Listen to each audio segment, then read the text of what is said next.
innovators. I just wanted to touch base. This is Sapna Malhotra. Sorry, my voice is a little crackly because I'm kind of sporting a cold. I'm trying to get over it. Well, I guess it is 'tis the season for cold and flus.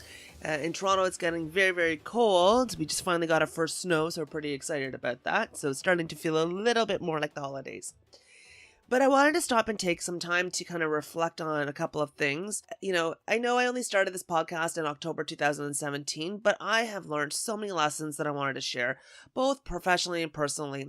2017 was a huge, big year for me. I made some massive changes, but the bigger surprise was my own personal development and that I did not actually see coming. So in this episode 9, I wanted to share about my own 2017 adventures, my own surprising personal transformation, walk through some of my own lessons learned of what worked and what didn't work, and share some goals for 2018. I'm going to make myself accountable for them. So 2017 was another milestone year for me. I feel like I take on a new adventure every 10 years. So 10 years ago, in 2007, I decided to pack up and move to England. I always wanted to work and travel around Europe, and so I made the plunge in 2007 and I moved over abroad. And I have to tell you, I traveled. And if I wasn't traveling for work, I was traveling for pleasure. I just loved it all. I love the experiences, the different cultures, languages, the food, the ideas, because I've always been fascinated by people and their stories. And maybe one day I'll have a dream life where I actually live 3 to 6 months in Europe and the rest of the time in Toronto. I guess it'd be my own version of being a snowbird.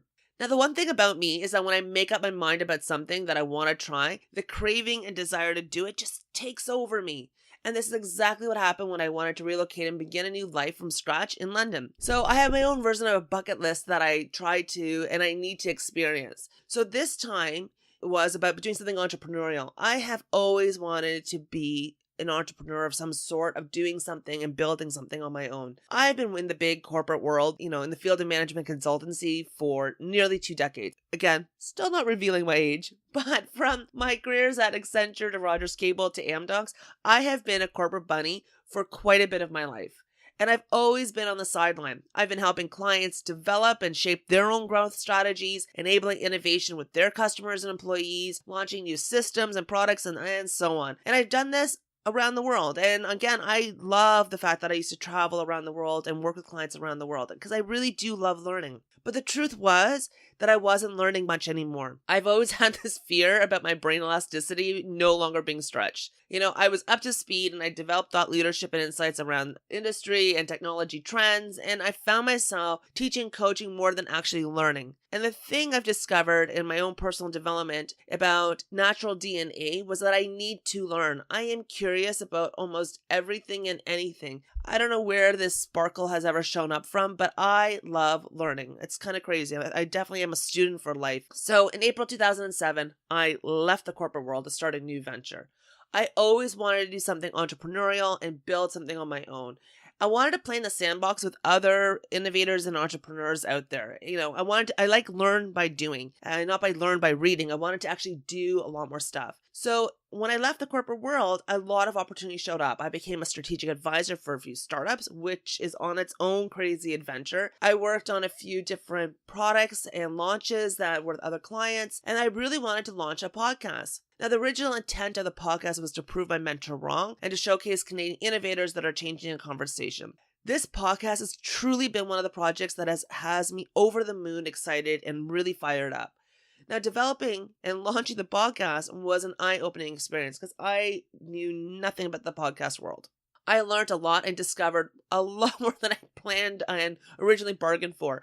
I've always been able to build, define a vision for my clients, but this was different. This is me building and defining my own vision and my own brand, and it was really hard. And the bigger thing that I surprisingly did not see coming was I fell victim to the imposter syndrome. Now, for those that don't know what the imposter syndrome is, the definition, according to the internet, is a concept describing individuals who are marketed by the inability to internalize their accomplishments and have a persistent fear of being exposed as a fraud. It is really, really real and really hard to overcome. Basically, it's our internal voice and our internal struggle that creates this syndrome of fear of failure that kind of almost paralyzes you. I never ever thought I would ever fall victim to this syndrome. I've always been confident in my abilities with my clients, doing things in my own personal life. I was always very confident, but this was different. This was about me not hiding behind a corporate shell. It was about me finding my voice and the confidence I had. And I really never thought I would face this barrier. So first, I had to recognize what I was going through. So I got to thank my friend Amanda for teaching me about the imposter syndrome. Then I needed to crush these inner fears. And I end up using a lot of different tools and tactics. And in fact, the ones that actually worked for me were the ones I used to use with my clients and when I was doing innovation workshops. So I'm going to make those tools available for everyone because I don't want anyone else to go through it. It is really paralyzing. It is really hard. And it's amazing how much our mind plays tricks on us. So I'm going to polish them up and make them all available on the website eventually in 2018. And I'll let you know when they're there. But I want others to be able to break through their own barriers because now that I've seen the impact it has, we all need those tools in our toolkit. Anyways, another adventure that started to really happen is, first of all, confidence does not happen overnight. So this leads me to my next adventure that I really truly did not see coming. I went to a conference that focused on innovation in Canada. In fact, the big joke is I have actually become a professional conference goer. I had no idea I'd do this. But anyways, in this conference, they're talking about innovation in Canada and so on. The gentleman that was running the entire event, he was saying, hey, does anyone have any news and announcements? And people were grabbing the microphone to tell them that had done this blog or they did this and stuff. And me, I was standing there and I was like, okay, in my head, I was like, grab the microphone. Come on, just grab the microphone and announce that you're launching this podcast. And it was so hard for me to grab this microphone. So I finally get this courage to grab that microphone to tell the room that I am doing this podcast. And in my head, after I make this announcement, I am cheering and I'm hearing applause in my head. And I'm like, woohoo, I did it. And then I look at the room and everyone was just staring at me and just nodding their head. They didn't care. And this is what cracked me up is because why did me grabbing this microphone become such a big deal? It was just 5 seconds of courage that I needed. And all I had to do was just grab it. And it didn't matter because me saying it and that internal struggle for me to grab that microphone, the outcome was, yeah, that's cool that you're doing that. No big deal. There was no big, huge reaction. So it wasn't that scary. So why did I make it scarier than it needed to be? That 5 seconds of courage changed things for me.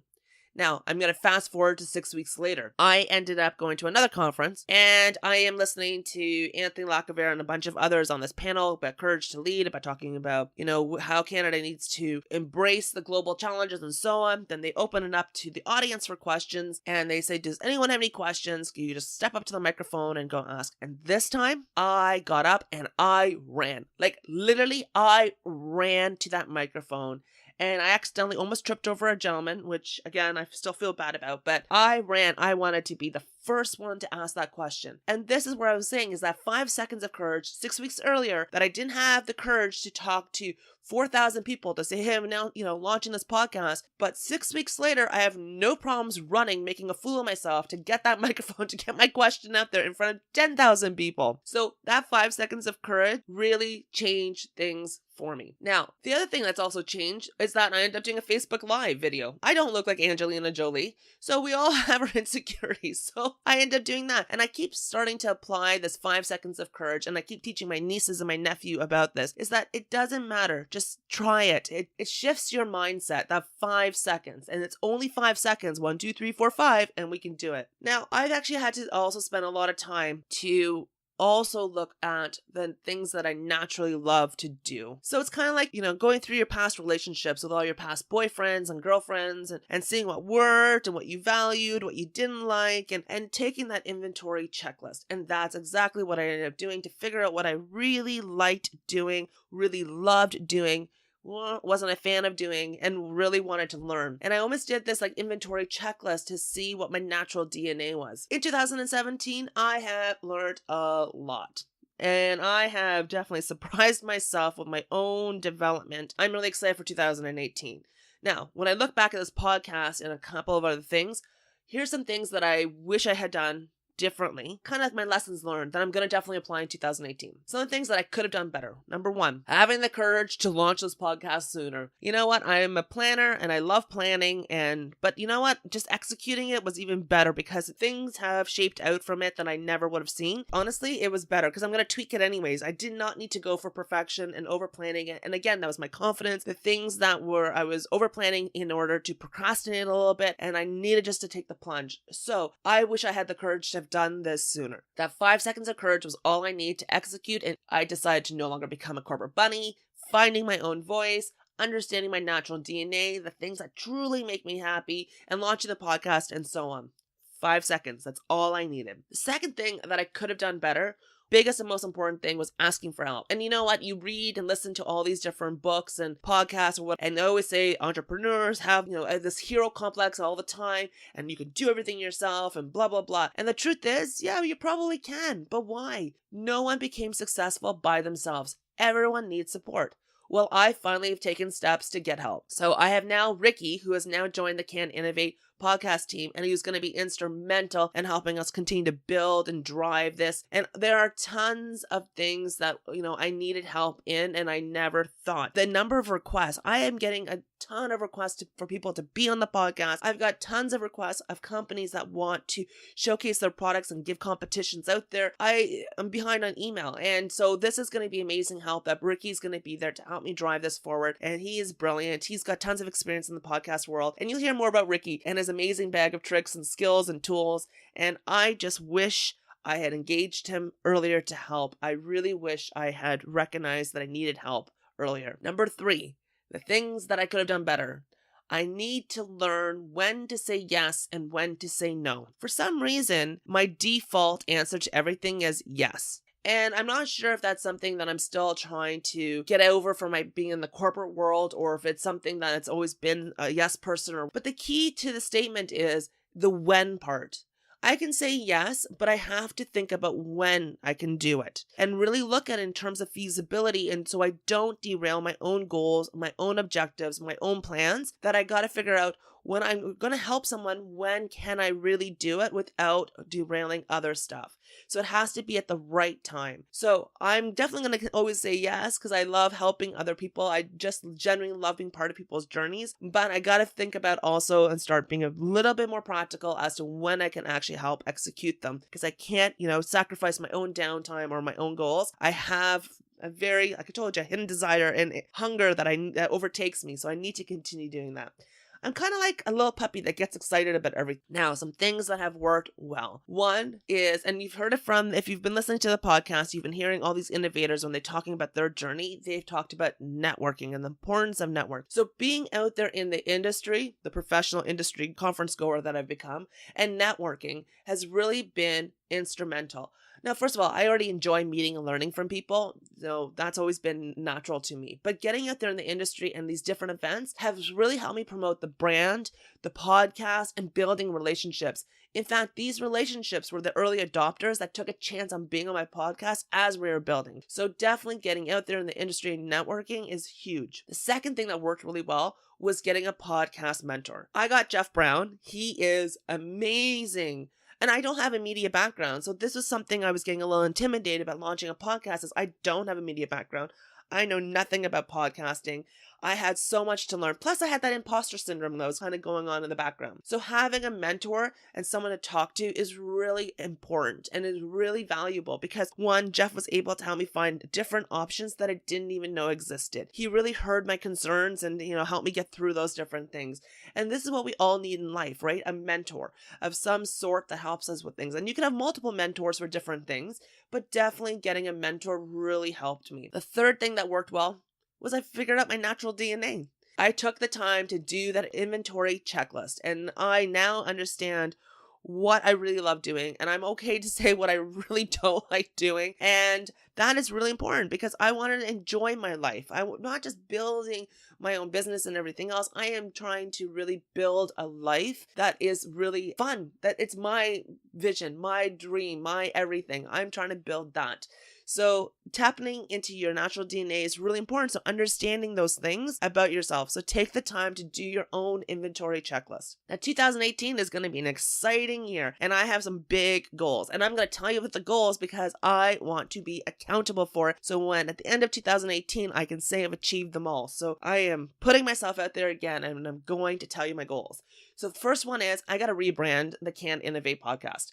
I got to drop the H and give it a little bit of a facelift. You know, it's almost like that silent H was kind of a silent curse because people didn't know how to pronounce it. It resonated really well internationally. Locally, people were kind of a little, intimidated by it. That's, we don't all say A all the time, but I was able to test it out. So I've taken the past few weeks, we've tested it out, the name, and we are now going to tweak it, further enable us to grow and build and so on. So we're going to still be Can Innovate, just the no extra H. And we're going to do a little bit of a facelift and make it a little bit more clear and punchier because, again, I'm now really starting to find my voice and my spirit that I really want to kind of come out. Now, we're going to still continue to focus on innovators that are changing the game and so on, but I'm also going to start creating tools for others so they can help innovate their own businesses and become more innovative because I get that question quite a bit about, yeah, I hear that, but how did they come up with that idea? Or how did they figure out the value proposition? And how did they know their competitive advantage and so on? So I'm going to develop some stuff. And so you'll see a lot more of those things. 2, the other big goal I'm going to do is I looked at all the things I learned from the corporate world, and I started really working with clients for small, medium-sized businesses to help them shape and grow their businesses,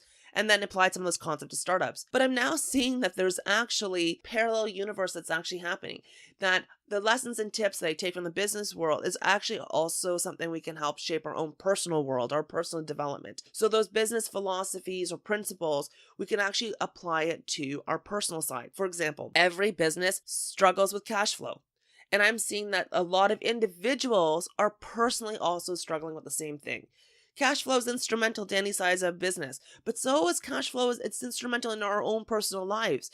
So how we manage our personal cash flow is going to be applied to our businesses. So I'm going to create tools that help others with this. I'm going to create some training courses to help people succeed. Cash flow is a big thing. And then being an accountant, and I've learned so many things from my dad, my account, being a CPA and everything else. I've done this with other clients and helping you figure out process improvements where you can actually do things and you can find some cash at the end of the day, end of the year, and you can make your assets work for you. So stay tuned. You're going to see some training courses that are going to come out there. The third thing is I'm going to be doing for 2018, I'm going to give back. I love volunteering and helping others. It gives me a different type of high that I can't explain. So I'm going to look for a nonprofit to volunteer and to help others find different options to change the direction in their lives, or everyone deserves a second or third chance to change things. And sometimes they don't know what those tools are. So I'm going to go and find something to volunteer in because I absolutely can't wait. So that's my 2018. So those are the 3 goals.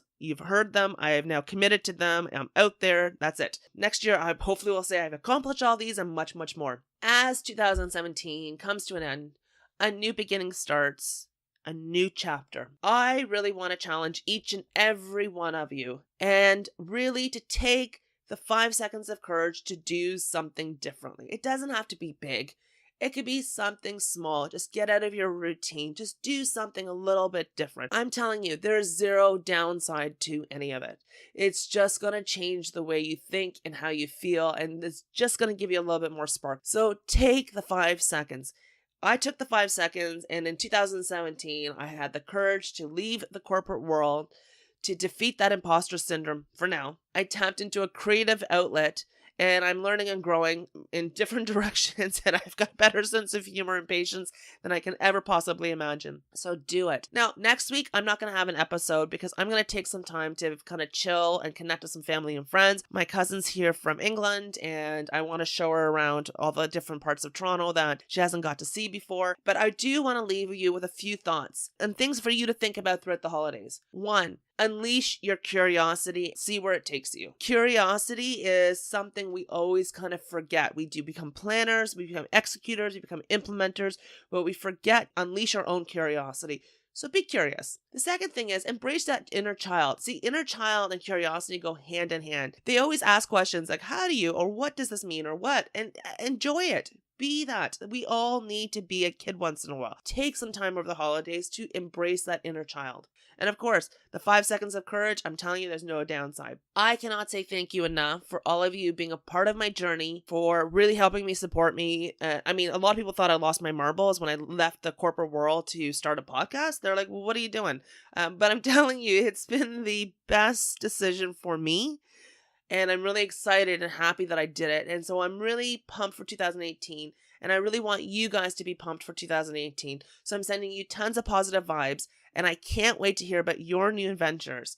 Remember, this is not, we've got businesses, we've got our own companies, we've got our own careers, we've got our own jobs.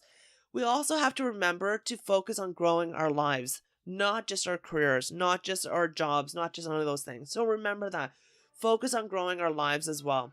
So other than that, I really wish everybody has a very happy, healthy holiday season that's filled with love, curiosity, and laughter. Take care. We'll talk to you soon.